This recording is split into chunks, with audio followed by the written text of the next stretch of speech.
반갑습니다. 유태인 목사입니다. 소선지서 아모스서 말씀을 함께 나누겠습니다. 아모스서는 소선지서 치고는 좀 긴 성경에 속하죠. 총 9장까지 있으니까. 그래서 자세하게 다루려면 2번, 3번 정도 나눠서 말씀을 살펴보는 것이 좋은데 그렇게까지 하기에는 좀 지루한 부분이 있어서 약 한 50분 정도 분량으로 간단하게 살펴보려고 합니다. 그래서 산책 개념보다는 개관, 개요의 개념으로 강의를 진행할 것이고 이렇게 하더라도 아모스서 말씀을 이해하는데 부족함이 없도록 준비하였으니까 성경과 함께 잘 들어보시면 성경 이해에 큰 도움이 될 것이라 생각합니다. 먼저 아모스서를 제대로 이해하려면 요나서와 마찬가지로 역사적 관점이 중요한데 요나서에서 말씀을 들었던 것처럼 열왕기 하서에 보면 하나님께서 북이스라엘의 군대 장관 예후를 일으켜서 오므리 왕조의 마지막 왕 여호람 왕을 죽이고 예후 왕조를 세우는 장면이 나옵니다. 그때 하나님께서 예후가 바알과 아세라를 섬기는 제사장과 그들의 무리를 척결하는 솜씨를 보고는 속 시원한 마음으로 예후 왕조가 4대나 이어지게 해주겠다고 말씀을 하셨고 예후로부터 새로운 왕조가 세워지게 되었습니다.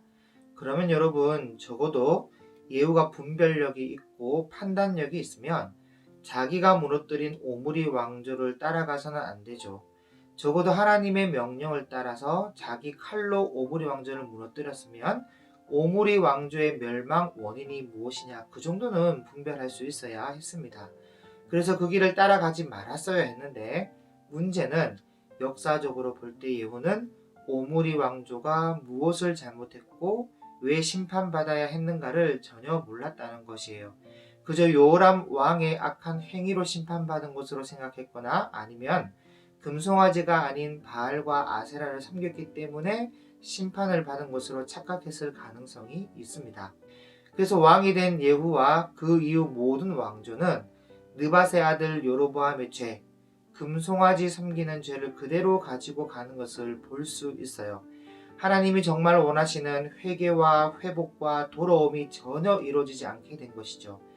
그래서 그냥 오므리 왕조에서 예후 왕조로 사람만 바뀌게 된 것이지 달라진 것은 아무것도 없고 거국적인 쿠데타 또한 아무 의미가 없어져 버렸습니다. 그래서 하나님께서 참 안 된다. 어떻게 이렇게 안 될 수 있나 해서 요나 선지자를 부르시죠. 그래서 요나야, 너 저 되지도 않는 북이스라엘 내버려 두고 너라도 니느웨에 가서 좀 외쳐라. 걔네들 정말 악해가지고 내가 정한 시간에 멸망시킬 건데 그래도 공평하게 공의롭게 기회는 줘야 되지 않겠나. 가서 40일이 지나면 니느웨는 멸망할 것이라 라고 좀 전해라. 그래서 요나가 가서 외치는 장면을 요나서를 통해서 살펴볼 수 있었죠. 그런데 여러분들이 보셨던 것처럼 요나가 가서 제대로 한 것도 아니고 아주 개떡같이 그것도 하루만 달랑 외쳤는데 회개하는 것을 보지 않습니까? 왕부터 짐승까지 금식을 하면서 회개하는 것을 우리가 보았잖아요. 여러분 이런 것을 볼 때 하나님의 입장에서 얼마나 기가 막히겠습니까?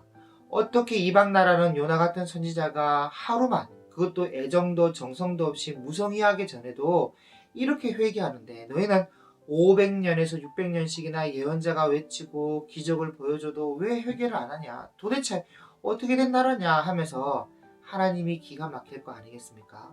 그래서 하나님께서 마지막으로 내가 북이스라엘에 다시 한 번 더 예언자를 보내겠다며 보낸 선지자가 바로 아모스 선지자입니다. 여러분 물론 보내도 안 됩니다. 아모스를 보내고 일찍 좀 호세아 선지자를 보내도 안 돼요. 사실 아모스와 호세아를 한꺼번에 보낸 거나 마찬가지인데 호세아가 좀 더 일찍 시작해서 늦게까지 하고 아모스는 좀 짧게 했는데요. 마지막으로 북이스라엘 멸망 직전에 마지막으로 보낸 선지자가 아모스와 호세아이지만 둘 다 보내도 안 됐습니다. 그래서 여러분 이쯤 되면 이런 의문이 생기지 않습니까? 아니 하나님은 전지전능하신 분이신데 아모스와 호세아가 가서 외쳐도 안 된다는 것을 몰랐을까? 분명히 아셨을 텐데 왜 또 보내가지고 괜히 아모스와 호세아만 고생하게 하느냐? 특히 여러분 호세아 선지자는 일평생 비극적인 삶을 살아야 했는데 이런 것을 생각해 보면 하나님께서 하시는 일이 잘 납득이 안 될 때가 있습니다. 그런데 중요한 것은 하나님께서 안 될 것을 알면서도 보내신 것에는 이유가 있기 때문이에요. 바로 다른 게 아니라 사람들이 알아야 하기 때문입니다. 이게 무슨 말이냐면 만약 하나님께서 다 아시니까 안 보내보십시오. 그럼 사람들이 분명히 이럽니다. 보내보지도 않고 왜 그러십니까 하나님? 저는 선지자의 말을 듣고 회개하고 돌아올 계획이었습니다. 이런다니까요. 그래서 보내도 안 된다는 사실을 알게 하려고 그것을 증거로 삼기 위해서 하나님께서 보내시는 것이에요. 하나님께서 몰라서가 아니라 보내도 안 된다는 사실을 사람들로 하여금 알게끔 하기 위해 보내는 것입니다. 그리고 특히 이것을 성경에 기록해서는 사람들이 얼마나 악하고 잘못됐는지를 하나님이 몰라서가 아니라 우리 인간들이 잘 모르기 때문에 보고 알게 하기 위해서 보내시는 것이고 기록하게 하신 것이에요. 그래서 여러분 성경을 모르면요, 사람들이 얼마나 악한지를 모릅니다.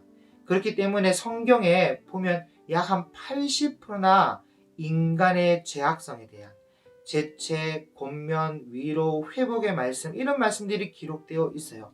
그런데 그런 말씀들을 보기보다는 그냥 복받고 잘되고 긍정의 힘만 강조하는 오늘날의 목회자와 설교가 많다는 것이죠. 이런 건 어떻게 보면 전부 잘못된 것입니다. 물론 한 20% 정도 되는 복받고 잘되는 이런 긍정적인 그런 메시지도 우리가 전해야 되겠지만 80%나 되는 인간의 죄악성을 외면한 채 긍정의 힘만 또 복받고 잘되는 것만 이야기하는 것은, 그런 기복적인 것만 이야기하는 것은 잘못됐다라는 말입니다. 여러분 요한계시록에 가면 예수님이 왜 다시 오시냐? 다른 이유가 아니라 악하고 더 악해지고 계속 잘못되어서 이제 더 이상 이 지구상에 복음으로 회복할 사람이 없기 때문에, 더 이상 희망이 보이지 않기 때문에 예수님이 오시는 것이에요. 싹 밀어버리고 새하늘과 새 땅을 다시 세우지 않으면 아무 희망이 없기 때문에 예수님이 재림하시는 것입니다. 그래서 하나님께서는 이런 것을 사람들이 좀 알라고 성경에 지나온 역사와 함께 다 알고 계시면서도 예언자를 보내고 또 기록하게 하신 것이에요.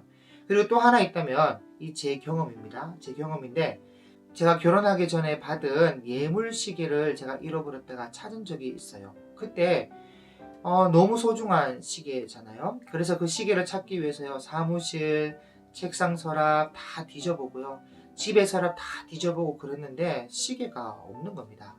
그래서 이거 어디서 잃어버렸나 하면서 여기저기 찾다가 제가 분명히 없는 거 확인 다 했거든요. 그런데 교회 사무실과 집의 책상 서랍 분명 없는 거 확인했는데도 없는 거 알면서도 또 열어봤다는 것이에요. 아마도 여러분들도 이런 경험을 다 해보신 적이 있었을 텐데 왜 그렇습니까? 다른 게 아니라 중요하니까, 귀중한 거니까 포기할 수 없어서 혹시나 하는 마음에 또 열어보는 것이죠. 여러분 이건 하나님도 마찬가지입니다. 전지전능하신 분이 엘리야를 보내도 안 되고 엘리사를 보내도 안 되고 아모스 호세아를 보내도 안 된다는 것을 모르셨겠습니까? 분명 다 아시면서도 그래도 한 번 더 해보는 것이죠. 왜냐? 소중하니까, 귀중하니까. 여러분 이것이 하나님의 포기할 수 없는 사랑입니다. 사랑. 그래서 하나님께서 아모스 선지자를 보내는데요, 아모스 선지자는 북이스라엘 사람이 아니라 남쪽 유다 사람으로 북이스라엘에 가서 외친 선지자입니다. 하나님께서 이렇게 남쪽 사람을 북쪽으로 보냈을 때는 아마도 북쪽 사람들이 좀 더 관심을 가질 수 있기 때문이겠죠. 자, 그래서 지금부터 아모스서를 성경과 함께 좀 살펴볼 텐데, 먼저 열왕기하서 14장 끝에다가 아모스 시대라고 기록하시길 바랍니다. 이런 식으로 여러분들이 성경을 좀 재배열하여 공부하면 현재 소선지서 투어 중일지라도 구약 성경에 흩어져 있던 퍼즐을 아주 많이 정리할 수 있을 것이라 생각합니다. 이 책의 저자인 아모스 선지자의 이름의 뜻은 짐을 지고 나르는 사람이다 라는 뜻을 가지고 있습니다. 그러니까 그 이름대로 아주 무거운 마음을 가지고 하나님의 큰 부담을 안고 남왕국 유다 사람인데 북왕국으로 찾아가서 하나님의 공의를 선포한 그런 사람이죠. 아모스가 하나님의 부르심을 받고 사역했던 시대는 아모스서 1장 1절을 보시면 유다 왕 우시아의 시대 곧 이스라엘 왕 요아스의 아들 여로보암의 시대 지진전 2년에 드고와 목자 중 아모스가 이스라엘에 대하여 이상으로 받은 말씀이라. 자, 여기 남유다의 왕으로 하면 우시아 왕의 시대에, 또 다른 말로 하면 아사랴 왕의 시대입니다. 그 시대였고, 북이스라엘 왕으로 하면 여로보암 2세 때에 부르심을 받았습니다.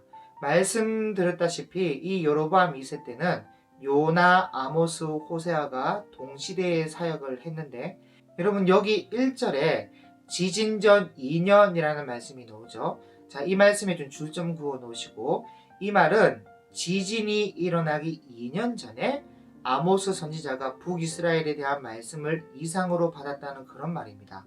그래서 우리는 이 지진전 2년에라는 말씀을 역사적으로 잘 이해할 필요가 있는데요. 지진전 2년에 아모스가 북이스라엘에 올라가서 사역을 하였다는 것은 아모스가 북이스라엘에 갔다 온 다음 2년이 지난 후에 지진이 일어났다는 그런 말이에요. 그렇다면 이 아모스서를 기록할 때는 아모스의 사역도 끝났고 지진도 일어난 이후에 나중에 가서 후대 어느 시점에 이 아모스서 성경이 기록되었다는 그런 말이 되는 것이죠. 그리고 이 지진전 2년에라는 말에는 역사적으로도 또 영적으로도 중요한 배경이 있는데, 여러분 이 배경을 알아야 아모스서에서 말씀하고 계신 하나님의 마음을 이해할 수가 있습니다. 자, 이것을 좀 설명을 좀 드리려고 하는데, 여러분 이 북이스라엘 초대 왕인 여로보암 1세, 이 여로보암 왕으로부터 역사가 시작되었는데, 여로보암 왕이 집권 초기에 백성들이 남유다 예루살렘 성전으로 예배 드리러 가는 모습을 그가 보게 됩니다. 그때는 모든 사람들이 다 예루살렘 성전에 가서 여호와 하나님께 제사를 드려야 했기 때문에 나라가 나눠져 있어도 국경을 넘을 수밖에 없었던 상황이었어요. 그래서 이 여로보암 왕이 슬슬 걱정이 되는 겁니다. 자기 나라 백성들이 종교적 문제로 남유다로 오가고 하다가 그냥 넘어가서 정착해버리는 건 아닌가, 그런 걱정이 들만하죠. 들기 시작한 것이에요. 그래서 생각해낸 것이 바로 금송아지를 만드는 것이었습니다. 그리고 금송아지가 여호와 하나님이라고 공포하고 금송아지를 섬기도록 했어요. 그래서 하나님께서 여러 하나님의 사람들을 여로보암에게 보내서 돌이킬 기회를 줬는데 금송아지를 섬기는 죄에서 이들이 벗어나지를 못했습니다. 그러다가 쿠데타가 일어나고 왕조가 바뀌어서 오므리 왕조가 들어서게 되고 이세벨이라는 여자를 며느리로 삼고 난 이후로는 바알과 아세라를 섬기기 시작하였습니다. 그러니까 본격적으로 더욱더 타락의 길로 들어서게 된 것이죠. 그때 이 북이스라엘을 위해서 사역했던 사람이 엘리야와 엘리사죠. 다들 잘 아시다시피 하나님께서 엘리야와 엘리사를 통해서 얼마나 놀라운 기적들을 보여주셨습니까? 출애굽 이후 이만한 기적을 본 적이 없을 만큼 보여주셨는데 그 이유는 하나였어요. 여호와 하나님이 참 신이시니 그에게로 돌아오고 그를 섬기라. 그거 하나였는데 이들은 회개하지도 않았고 돌아오지도 않았습니다. 여러분, 엘리야가 와서 비를 3년 6개월이나 내리지 않았고 바알과 아세라 선지자 850대 1로 대결을 해서 참 하나님이 누구신지를 확인시켜 주기도 하였고 여호와 그가 하나님이시라는 사실을 확인시켜 주었는데도 불구하고 그들은 여호와께로 돌아오지 않았고 하늘에서 불이 내려오는 기적을 보여도 그들은 회개하지 않았습니다. 또 엘리사가 엘리야의 능력을 2배로 받아와서는 비가 7년 동안 내리지 않게 하였고 여리고의 쓴물을 고쳐주었지만 그들은 회개하지 않았습니다. 이스라엘을 배신한 모압 왕 메사를 치기 위해 가던 그 연합국에게 물도 주고 손도 안 대고 모압을 이길 수 있도록 해주었지만 하나님께로 돌아오지 않았어요. 선지자의 제자였던 죽은 신학생의 아내의 집에 기름이 계속 나오는 기적을 보여주기도 하였고 수넴 여인의 아들을 살려주었으며 또 사망의 독이 들어있는 솥의 음식을 먹을 수 있게 해주었고 빵 20개와 채소 얼마를 가지고 제자 100명을 먹였지만 이들은 하나님을 깨닫지도 못하고 돌아오지도 않았습니다. 그런데 희한하게도 여러분 이방 나라 사람인데 아람 나라 장군이었던 나만 장군은 자신의 나병을 고쳐준 엘리사와 여호와 하나님을 알아보고는 여호와만 섬기겠다고 고백하는데 어떻게 된 것인지 이스라엘은 하나님께로 돌아오지 않았습니다. 아람 군대가 사마리아 성을 둘러쌌을 때 성 안에서는 먹을 것이 없어서 여자들이 엄마들이 자기 아이를 삶아 먹는 그런 일이 있었지만 여호와께 기도하지 않았고 굶어 죽어가는 그들을 하나님께서 4명의 나환자를 통해 아람 군대로부터 구원해 주었지만 그럼에도 불구하고 이들은 깨닫지도 못하고 하나님께로 돌아오지도 않았습니다. 다시 말해 시편 49편 20절 말씀처럼 존귀하나 깨닫지 못하는 사람은 멸망하는 짐승 같도다. 딱 이 말씀대로 이들은 깨닫지도 돌아오지도 않았어요. 그래서 이후에 하나님께서 예후를 통해 이 깨닫지도 못하는 오므리 왕조를 심판하시고 바알과 아세라를 섬기는 선지자를 다 죽였습니다. 그래서 말씀드렸던 것처럼 예후만큼은 하나님을 잘 섬기며 돌아올 줄 알았는데 여전히 느밧의 아들 여로보암의 죄, 금송아지 섬기는 죄를 가지고 그대로 갔다는 것이에요. 그러니 여러분, 하나님 마음이 어떻겠습니까? 참 안 되는구나. 어떻게 이렇게 안 될 수가 있나? 이런 생각 안 들겠습니까? 그래서 하나님께서 요나 선지자를 불러요. 야, 너 저 되지도 않는 이스라엘 놔두고 니누에로 가서 40일이 지나면 니누에가 무너진다고 외쳐라 하면서 이방인들 세계로 요나를 보냈는데 요나서를 통해 보셨던 것처럼 요나가 눈을 껌뻑껌뻑 하더니 40일 40일 40일이라 할렐루야, 내가 어디로 도망가서 외치지 않으면 니누에는 자동으로 무너지는 것이네 하면서 이 사람이 하나님께서 가라는 정반대 방향으로 갔습니다. 선지자가요. 여러분 보세요.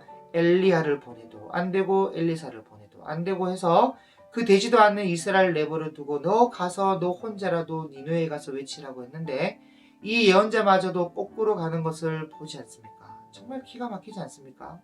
그래서 하나님께서 폭풍 준비하시고 이빨 없는 물고기 준비하셔서 우여곡절 끝에 니누에로 보냈더니 요나가 외치는데 큰 대로만 다녀도 3일 길을 하루만 다니면서 외쳐요. 대충 뭐 40일이 지나면 니누에는 물이라 이러면서 알아듣지 못하게 전합니다. 알아들으면 회개하니까. 뭐 왕을 찾아가서 선은 이렇고 후는 이렇고 이렇게 저렇게 해서 하나님의 진노가 너에게 임하니까 회개하라 하면서 뭐 진지하게 한 것도 아니고 니느웨 길이만 50km가 넘는 큰 성인데 큰 길로만 다니면서 그것도 하기 싫으니까 하루만 하고 말아버렸어요. 근데 이런 개떡 같은 전도를 듣는 사람들이 찰떡같이 알아듣고는 왕이 왕복을 벗어놓고 굵은 베옷으로 갈아입고 티끌을 날리며 죄를 무릅쓰고 동물 가축까지 금식을 시키면서 회개를 하는 것입니다. 그러니까 이런 걸 볼 때 하나님이 얼마나 기가 막히겠습니까? 어떻게 이방 나라는 요나가 개떡같이 하루만 해도 무성의하게 애정도 정성도 없이 전해도 회개를 하는데 500년에서 600년씩이나 해도 안 되는 너희들은 도대체 어떻게 된 나라냐? 도대체 정체가 뭐냐? 하나님께서 얼마나 기가 막히겠습니까? 그래서 하나님께서 또다시 북쪽으로 아모스 선지자를 보내시는데 결론부터 말씀드리면 그렇게 애쓰고 노력해보지만 이들은 회개하거나 돌아오지 않습니다. 그리고 그 이후 2년 뒤에 지진이 일어났다는 것이에요. 그 이후 2년 뒤에. 자, 여러분 왜 지진이 일어났겠습니까? 다른 이유가 없어요. 이방 나라는 되는데 왜 너희들은 안 되냐? 왜 이렇게도 안 되냐? 니느웨는 되는데 왜 이스라엘은 회개하지 못하냐? 하고는 뒤 흔드시는 것이죠. 여러분 여기에 하나님의 진한 감정이 들어가 있는 것입니다. 여러분들이 그 진한 감정들을 이 짧은 한 구절의 말씀 속에서 느낄 수 있어야 돼요. 왜 안 되냐? 왜? 그리고 이 지진이 얼마나 무서운 지진이었냐면 고대 역사 문헌에 따르면 산이 약 한 4km, 약 10리 밖으로 밀려났다고 기록되어 있습니다. 그냥 뭐 접시가 떨어져서 깨지고 창문이 흔들려서 깨지는 정도가 아니라 산이 10리 밖으로 밀려갈 정도로 큰 지진이 일어났다고 기록되어 있어요. 그러니까 하나님이 얼마나 화가 났으면 이 정도로 땅을 뒤흔들겠습니까? 그래서 이것이 이스라엘의 전 민족사의 영원히 기억에 남는 지진이 되어서 스가랴서 14장에 보면 인류 역사 종말에 있을 일을 언급할 때 우시야 왕 때의 지진을 언급하고 있습니다. 스가랴 14장 4절이죠. 그날에 그의 발이 예루살렘 앞 곧 동쪽 감난산에 서실 것이요 감난산은 그 한 가운데가 동서로 갈라져 매우 큰 골짜기가 되어서 산 절반은 북으로 절반은 남으로 옮기고 그 산 골짜기는 아셀까지 이를지라. 너희가 그 산 골짜기로 도망하되 유다 왕 우시야 때의 지진을 피하여 도망하던 것 같이 하리라. 이런 말씀이 기록되어 있는데 우시야 왕 때의 이 지진이 얼마나 엄청났으면 그때 사람들이 얼마나 정신없이 허겁지겁 도망을 갔던지 그날 이후로 하나의 경구가 되어서는 누가 정신없이 도망가는 모습을 보잖아요. 그러면 마치 우시아 때 지진을 피해 도망가듯 도망가는구나 라는 말이 나올 정도로 엄청난 지진이었습니다. 그러니까 아모스 1장 1절에 나오는 지진 전 2년이라는 이 말씀 속에 지나간 그 역사 속에 하나님의 진한 감정과 하나님의 그 마음이 흐르고 있다는 것이에요. 그리고 이런 배경을 알고 아모스서를 봐야 제대로 된 성경 이해가 가능합니다. 그래서 아모스서를 좀 보겠습니다. 1장 3절입니다. 자, 여러분 이 아모스 선지자는 정의의 선지자로 불리는데 정의의 몽둥이를 휘둘러요. 그리고 정의의 몽둥이를 바로 그냥 이스라엘을 때리면서 이스라엘의 죄를 지적하는 데 사용하는 것이 아니라 일부러 이스라엘 주변 나라부터 한 대씩 때립니다. 그래서 여러분 3절을 보시면 여호와께서 이와 같이 말씀하시되 다메섹의 서너 가지 죄로 말미암아 내가 그 벌을 돌이키지 아니하리니 이는 그들이 철 타작기로 타작하듯 길르앗을 압박하였습니다. 자, 여기 길르앗은요 요단강 동편에 있는 땅인데 아람 나라가 요단강 동편 북쪽에 위치하고 있다 보니까 길르앗이 늘 아람 나라의 침략을 받았습니다. 그렇기 때문에 아모스가 언젠가는 다메섹 이 녀석들, 아람 나라 이 녀석들을 하나님께서 손봐줄 때가 온다 그런 말을 하는데 남유다에서 한 선지자가 와서는 이런 말을 하고 있으니까 북쪽 사람들 입장에서는 얼마나 기분 좋겠습니까? 그래, 이 다메섹 나쁜 놈들이지 하면서 할렐루야 아멘 하고 좋아합니다. 그리고 6절에 여호와께서 이와 같이 말씀하시되 가사의 서너 가지 죄로 말미암아 내가 그 벌을 돌이키지 아니하리니 이는 그들이 모든 사로잡은 자를 끌어 에돔에 넘겼습니다. 내가 가사성에 불을 보내리니 그 궁궐들을 사르리라. 자, 여러분 여기 가사는 블레셋의 도시 중 하나인데 오늘날의 가자 지구를 이 당시에 가사로 불렀습니다. 그래서 이 가자 지구 놈들도 못된 놈들인데 이 사람들이 사람을 잡아다가 에돔에 팔아넘겼어요. 여러분 에돔이라는 나라는 돌을 쪼아서 도시를 건축한 나라입니다. 그렇다 보니까 돌을 쪼아서 도시를 건축하려면 사람이 많이 필요하거든요. 그래서 여기에 이 가자지구 사람들이 사람을 잡아다가 팔았어요. 그러니까 물건은 빼앗고 사람은 팔고 이런 못된 짓을 한 것이 블레셋 가자지구 사람들인데 아모스가 두 번째로 외치기를 이 가자지구 놈들을 하나님이 벌 주시겠다고 하니까 이 말을 듣는 이스라엘 백성들 또한 할렐루야입니다. 기분 좋다. 아멘 하면서 좋아 죽습니다. 그리고 9절 두로의 서너 가지 죄로 말미암아 내가 그 벌을 돌이키지 아니하리니 이는 그들이 그 형제의 계약을 기억하지 아니하고 모든 사로잡은 자를 에돔에 넘겼습니다. 그러니까 사람만 잡았다 하면 어디에 팔아치우죠? 에돔에 팔아치워요. 그래서 두로도 하나님이 벌 주겠다고 말씀하시는데 이 말을 듣고 있는 이스라엘은 역시나 또 할렐루야 또 아멘입니다. 자기 주변 나라를 치는 예언을 하고 있으니까. 11절 에돔의 서너 가지 죄로 말미암아 내가 그 벌을 돌이키지 아니하리니 이는 그가 칼로 그의 형제를 쫓아가며 긍휼을 버리며 항상 맹렬히 화를 내며 분을 끝없이 품었습니다. 이번에는 하나님께서 에돔 자손을 가만두지 않겠다고 말씀하시는데 에돔에 대한 예언 성취는 여러분 나중에 오바다서에 가서 자세히 다루도록 하겠습니다.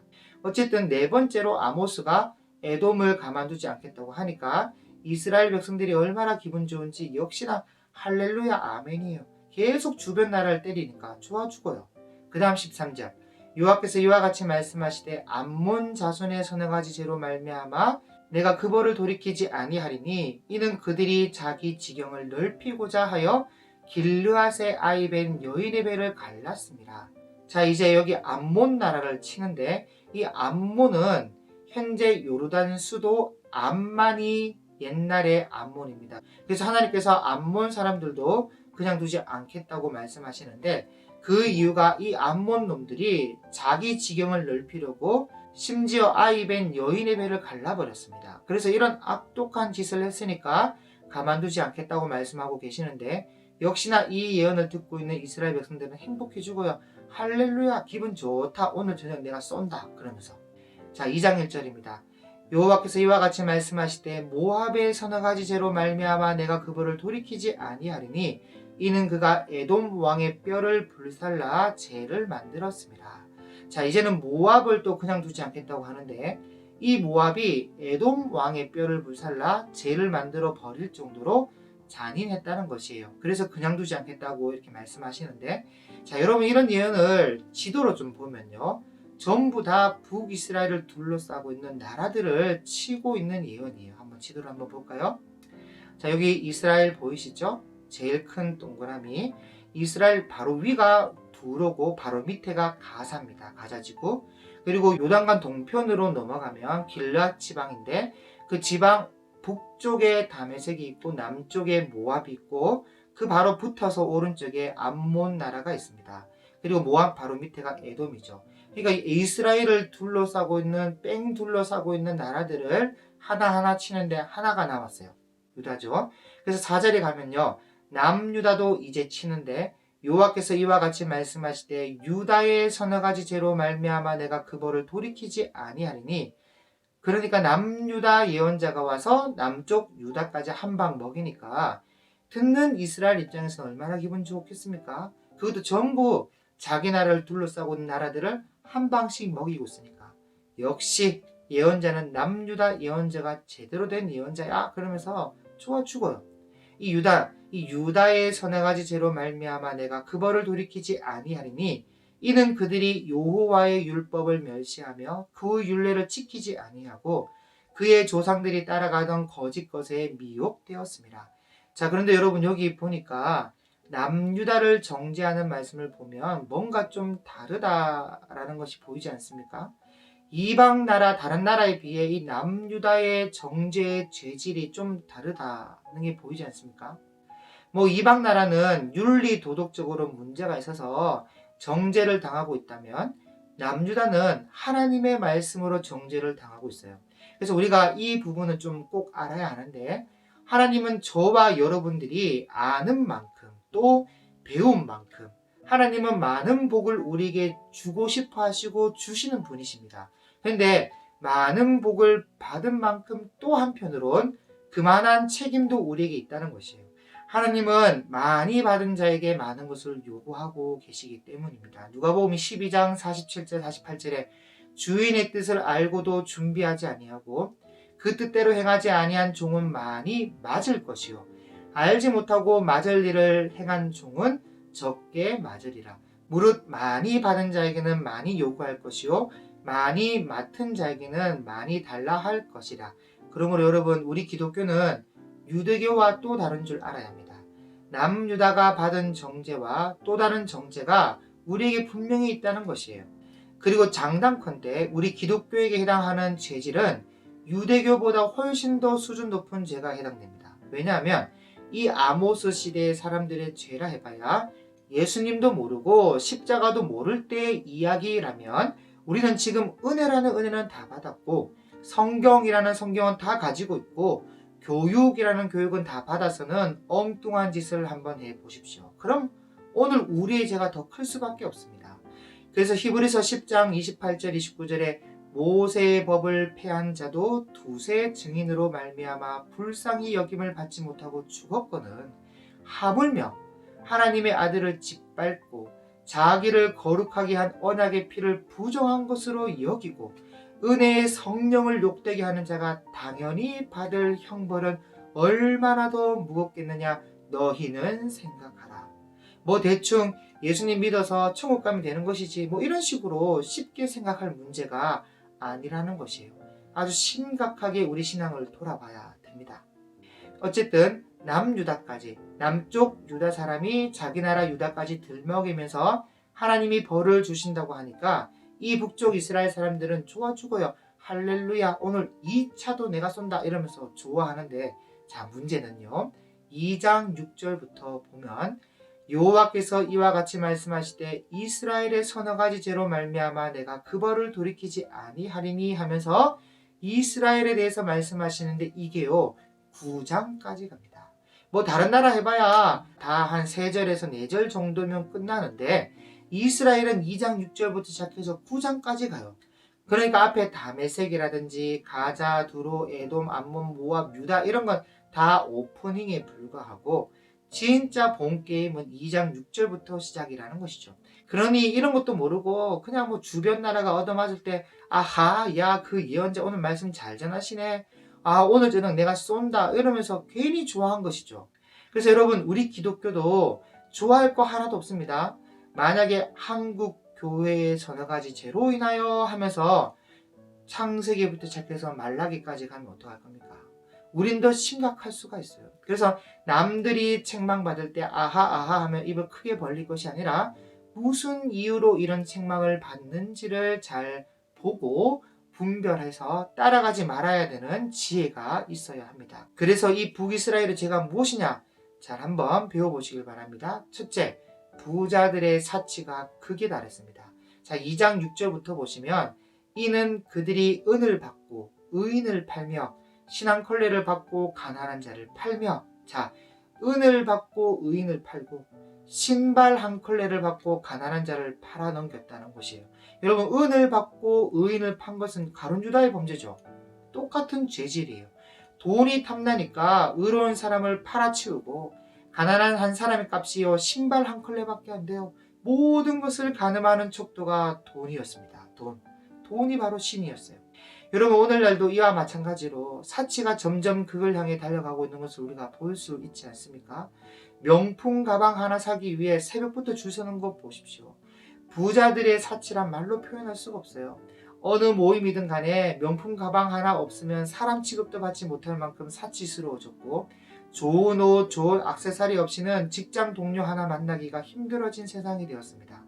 물론 좋은 옷이나 명품 가방 하나 가지는 거야 무슨 문제가 되겠습니까? 그러나 그 명품이 자기를 대변해주는 기준이 되고 그 명품이 다른 사람을 판단하는 척도가 된다면 그것은 죄가 되는 것이에요.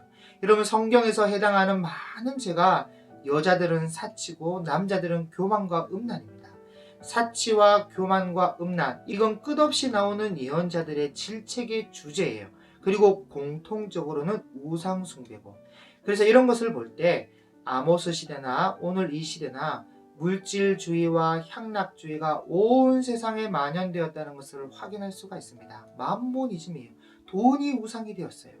그리고 7절에 힘없는 자의 머리를 티끌 먼지 속에 발로 밟고 연약한 자의 길을 굽게 하며 아버지와 아들이 한 젊은 여자에게 다녀서 내 거룩한 이름을 더럽히며 모든 제단 옆에서 전당 잡은 옷 위에 누우며 그들의 신전에서 벌금으로 얻은 포도주를 마심이니라. 이 사람들이 가난하고 힘없고 연약한 사람들을 짓밟았고 겸손하게 좀 조용하게 살고자 하는 사람들을 그냥 놔두지 않았어요. 어떤 이유를 들어서라도 왕따, 찐따, 셔틀 그러면서 괴롭혔고 가진 것을 빼앗고 인간으로 존중받을 권리조차 굽게 만들어버렸습니다. 그리고 어떤 페루나 같은 아들은요. 아버지가 데리고 살던 여자를 자기도 데리고 사는 그런 악한 짓도 행했고 가난하고 힘없고 연약한 사람들의 겉옷을 전당 잡고는 추위가 와도 돌려주지 않았습니다. 그러면서 자기네들은 우상의 신전에서요 약자들의 벌금으로 받은 돈을 가지고 술이나 퍼마시고 놀아났다는 것이에요. 그리고 이놈들이 성결케 된 나실인을 욕되게 해서 하나님의 일을 못하게 했습니다. 그게 2장 12절에 보면 너희가 나실 사람으로 포도주를 마시게 하며 또 선지자에게 명령하여 예언하지 말라 하였느니라. 하나님께서 좀 쓰시려고 애지중지하며 기르고 있는 나실인을 어떻게 해서든 찾아내서 독주나 포도주를 마시게 하고 그 성교를 욕되게 했어요. 그리고 예언자가 좀 쓴소리하고 정직한 말을 하면 기분 나쁘다고 그 입을 틀어막고 권력으로 힘으로 예언하지 못하게 했습니다. 하나님의 일을 못하게 했다는 것이죠. 그러니까 이런 것도 마찬가지로 오늘날 잘못된 진리를 전하는 목사도 제일 큰 문제지만 바른 말하는 목사도 성도들이 그렇게 좋아하지 않습니다. 이때나 지금이나 똑같아요. 그리고 이스라엘의 권력자들이 여름 궁전, 겨울 궁전, 상하 궁전 뭐 이런 걸 지어놓고요. 사치하고 타락하고 남녀 할 것 없이 술을 퍼먹으면서 놀아나고 상하 침대에 누워 늦잠 자고 기지개 켜고 비파에 맞춰 헛된 노래를 지질거리고 가요방, 노래방, 나이트클럽을 뛰어다니면서 사치하며 즐겼습니다.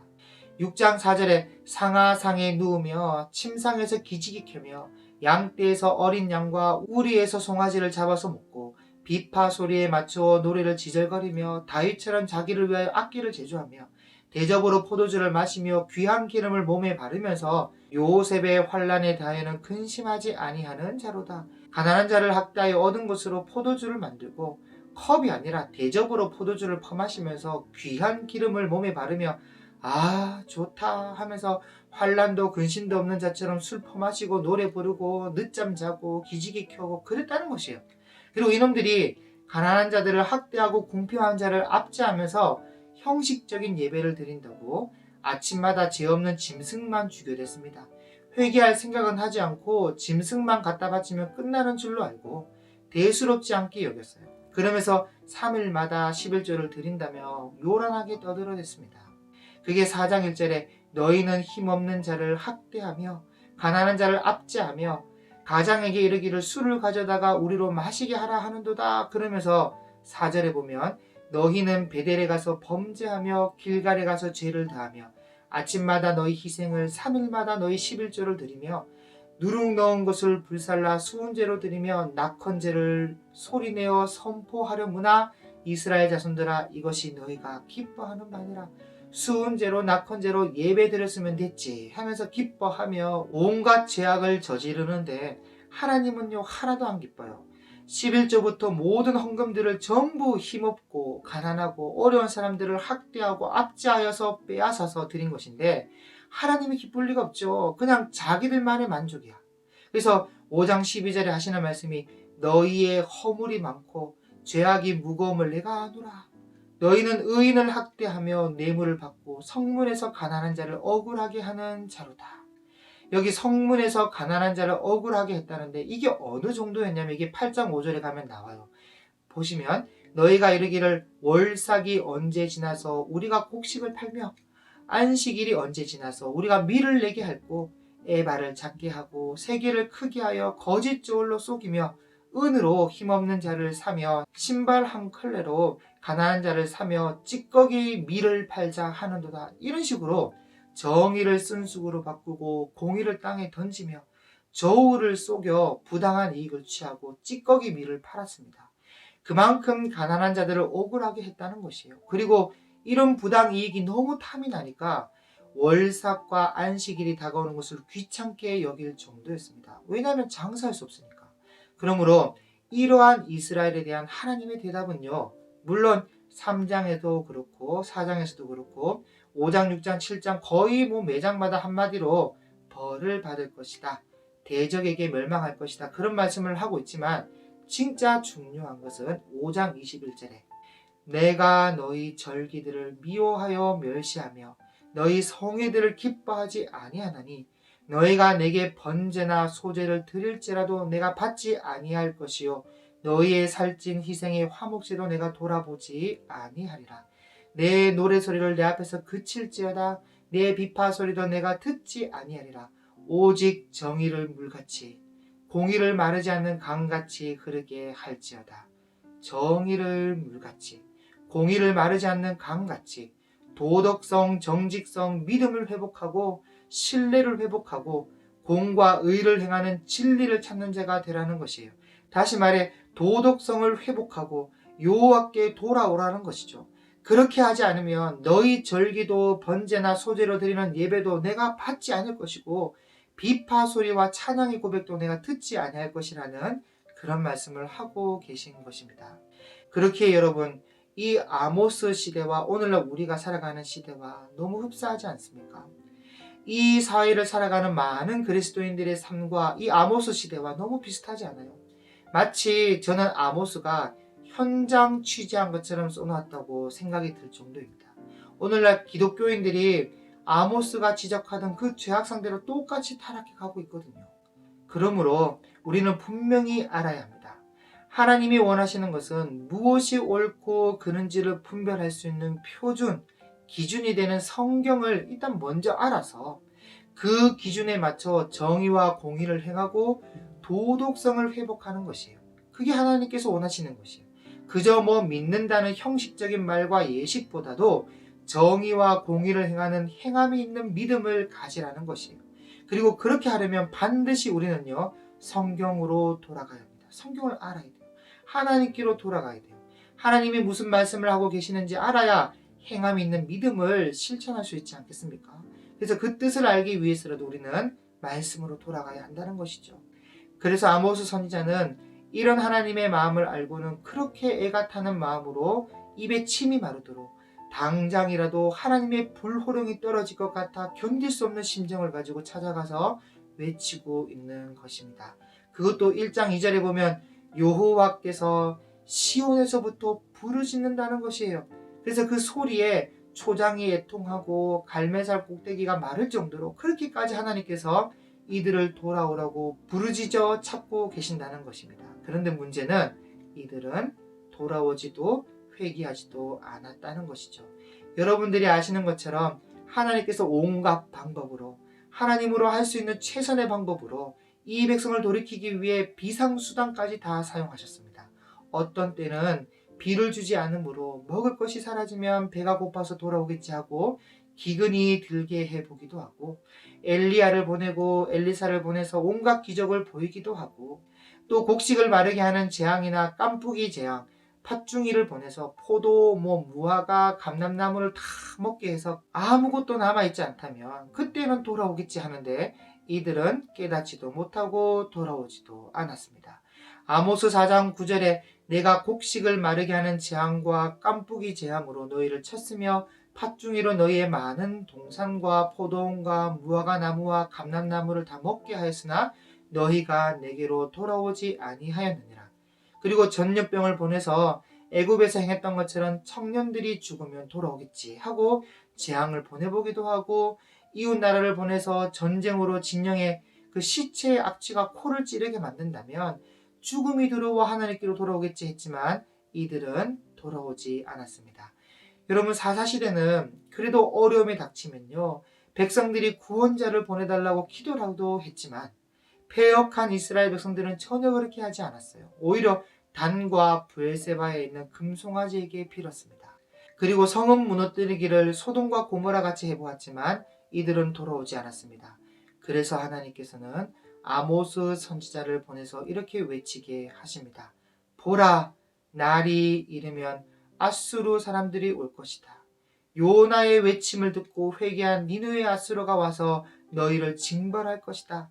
다시 말하면 회개한 나라가 회개하지 않은 너희 이스라엘보다 낫다는 것이에요. 아모스 5장 27절에 내가 너희를 다메섹 밖으로 사로잡혀 가게 하리라.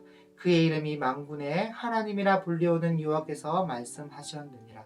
자, 여기 다메섹은 아람 나라인데 아람 나라 밖으로 사로잡혀 가게 한다는 것은 아람 나라 위쪽 북쪽으로 더 위에 올라가면 아수르가 있거든요. 그래서 그 아수르로 잡아가게 될 것이다 라는 말씀을 하고 있는 것입니다.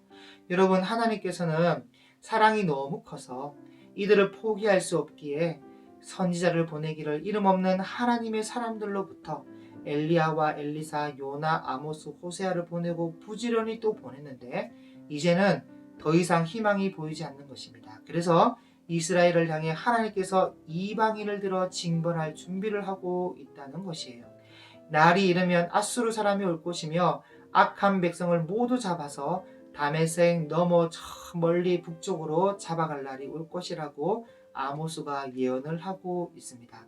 그리고 무엇보다도 그날이 오면 8장 11절에 기록된 말씀처럼 보라 날이 이를지라 내가 기근을 땅에 보내리니 양식이 없어 주림이 아니며 물이 없어 가람이 아니요 여호와의 말씀을 듣지 못한 기갈이라.